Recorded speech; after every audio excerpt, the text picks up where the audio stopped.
कसे आहात तुम्ही? Welcome to Sonam's recipe.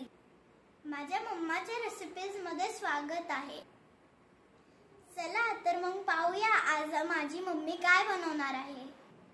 तर माझी मम्मा गुलाबजामुन बनवणार आहे. चला तर पाहूयात की गुलाबजामुन कसे बनवायचे. गुलाबजाम बनवण्यासाठी आपल्याला लागणार आहे साखर, खवा आणि मैदा आणि थोडासा अगदी चिमूटभर असा बेकिंग सोडा किंवा खाण्याचा सोडा. सर्वात प्रथम आपण पाक करून घेणार आहे. पाक करण्यासाठी आपल्याला 1.5 ग्लास साखर म्हणजे हा जो ग्लास आहे त्याने मी मेजरमेंट घेतलं आहे आणि 1.5 ग्लास पाणी असं आपल्याला लागणार आहे. एक पातेलं घेऊन त्याच्यामध्ये आपण 1.5 ग्लास साखर घालणार आहोत आणि 1.5 ग्लास पाणी घालणार आहोत. हे सेम प्रमाण ठेवायचं म्हणजे आपला पाक छान असा एकतारी जो गुलाबजामसाठी लागतो तसा पाक असा छान तयार होतो. म्हणून हे सेम प्रमाण ठेवायचं आहे. मी 1.5 ग्लास साखर आणि 1.5 ग्लास असं पाणी घातलं आहे. सुरुवातीला आपल्याला गॅस मोठा ठेवायचा आहे आणि त्याच्यानंतर एक उकळी आली की बारीक करायचा आहे आणि त्याच्यामध्ये एक पळी घालायची आहे. म्हणजे आपला जो पाक आहे तो असा एक जागीच होत नाही, म्हणजे हलवत राहायचं त्याला. छान असा पाक आपला छान असा तयार होतो म्हणून आपण पळी त्याच्यामध्ये ठेवणार आहोत. आपला पाक होतोय तोपर्यंत आपण गुलाबजामसाठीचं जे पीठ लागणार आहे ते मळून घेणार आहोत. मी इथे 1/4 किलो असा खवा घेतला आहे आणि सुरुवातीला मी 1/4 किलो जो खवा घेतला होता त्याला एकदम असं मऊ करणार आहे. म्हणजे जसं आपण पीठ मळतो त्याप्रमाणे त्याला थोडं घेऊन त्याच्यामध्ये जे जास्तीचं कडकपणा असतो तो काढणार आणि तो छान असा मऊ करून घेणार आहे.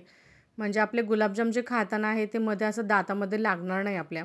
म्हणून खवा घेऊन मी थोडा घेऊन असं छान असं आपण जसं भाकरीचं पीठ मळतो ना त्याप्रमाणे मी हे मळून घेतलं आहे. म्हणजे आपल्या तळहाताच्या सहाय्याने त्याला एकदम छान असं एकजीव करून घेतलं आहे. आपण हे एकजीव करतो तोपर्यंत आपल्या पाकाला छान अशी उकळी आली आहे. मी इथे आता गॅस बारीक केला आहे. तुम्ही सुद्धा गॅस एक उकळी आल्यानंतर बारीक करा. माझं पीठ असं छान मळून झालं आहे. आता ह्याच्यामध्ये सुरुवातीला मी 1 वाटी मैदा आणि पाऊण चमचा म्हणजे छोटा चमचा पाऊण घेतला आहे मी. एवढा बेकिंग सोडा घालायचा आणि चाळणीने ते एकजीव करून घ्यायचं पीठ आणि बेकिंग सोडा. म्हणजे आपल्या फक्त बेकिंग सोडा एका साईडला राहत नाही म्हणून. एवढं टाकून मी थोडा खवा मळून घ्यायला चालू केलं आणि पुन्हा 1 वाटी मैदा मी त्याच्यामध्ये घातला. कारण 2 वाटी हा मैदा लागतोच पाऊण किलो खवा चे गुलाबजाम करण्यासाठी. तुम्हीसुद्धा सुरुवातीला 1 वाटी घाला आणि त्याच्यानंतर दुसरी वाटी घाला आणि जसं आपण पीठ मळतो त्याप्रमाणे छान असं एकजीव करून त्याला छान मळून घ्या. गुलाबजाम करताना पीठ आपलं व्यवस्थित मळलं की आपले गुलाबजाम छान असे गोल होतात आणि फुटत नाही. मेन म्हणजे तेलामध्ये. नाहीतर पीठ चुकीचं मळलं की आपले गुलाबजाम फुटतात. माझं पीठ मळून झालं आहे. आता मी त्याच्यातले थोडं असं पार्ट घेतला आहे आणि तो सुद्धा परत भाकरीचं जसं पीठ असतं तसं मळून घेते आहे त्याला.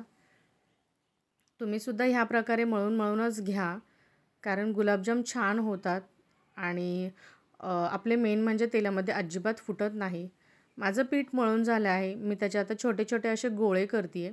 गोळेसुद्धा सुरुवातीला दाबून घ्यायचे आहे. हाताने असं दाबायचं छान आणि मग त्याला गोल करायचा आहे. म्हणजे आपल्या त्या जो गोल केले आहेत त्याला भेगा अशा पडत नाही.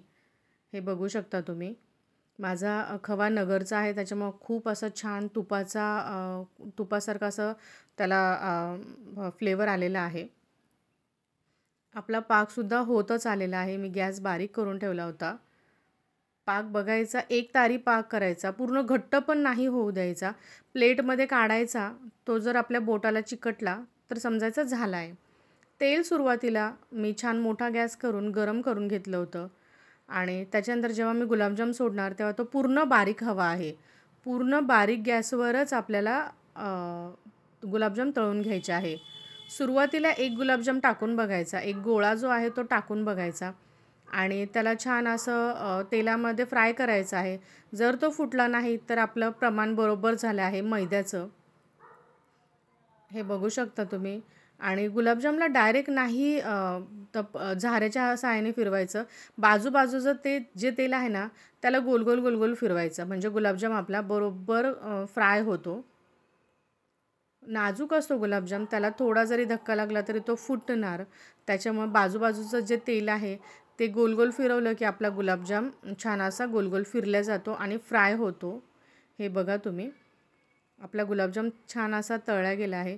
तुम्हाला हवा असेल तर तुम्ही त्याला अजून डार्क करू शकता.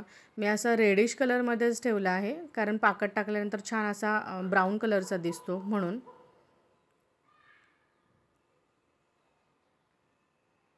सुरुवातीला एक टाकल्यानंतर नंतर तुम्ही 5-6 असे गुलाबजाम तुमच्या कढईच्या अंदाजे तुम्ही टाकू शकता. हे बघा, गुलाबजाम छान असा दिसतोय आपला झालेला.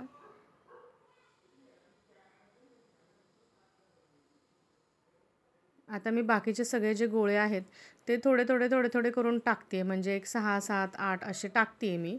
तुम्ही कढई तुमची कढई जशी आहे तसे टाकू शकता. माझी कढई इथं जरा थोडीशी खोलगट आहे, त्याच्यामुळे 8-9 गुलाबजाम असे मी ॲट अ टाईम टाकले आहेत. आपले गुलाबजाम होतात तोपर्यंत आपला पाकसुद्धा रेडी झालेला आहे, म्हणजे ऑलमोस्ट एक तारी होतच आलेला आहे. मी प्लेटमध्ये घेऊन बोटाला चिटकतो की नाही ते पाहिलं. होत आला आहे, म्हणजे एकदम अगदी 2-3 मिनिट गॅसवर अजून बारीक ठेवायचं आहे, किंवा एक उकळी मोठ्या गॅसने पुन्हा आणायची आहे आणि गॅस बंद करून टाकायचा आहे.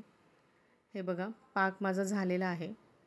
तुम्ही याच्यामध्ये हवं असेल तर केशर आणि वेलचीसुद्धा घालू शकता. मी नाही घातली, कारण माझ्या मुलीला वेलची आवडत नाही, त्याच्यामुळे मी वेलची घातलीच नाही आहे. अगदी साध्या अशा प्रकारे मी हे गुलाबजाम केलेले आहेत.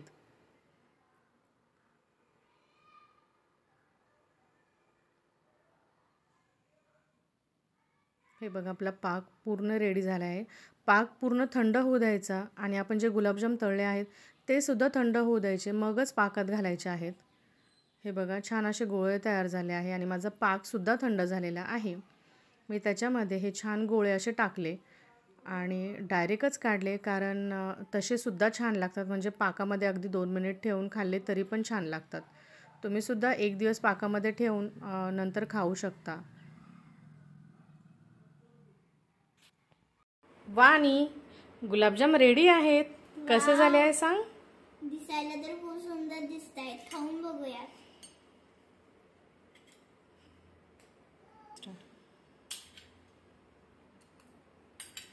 एकदम मस्त झालेत. जर तुम्हाला माझ्या मम्मीची रेसिपी आवडली असेल तर लाईक करा, शेअर करा आणि सबस्क्राईब करा. त्याच्यासोबत बेल आयकॉन पण प्रेस करा. Thank you.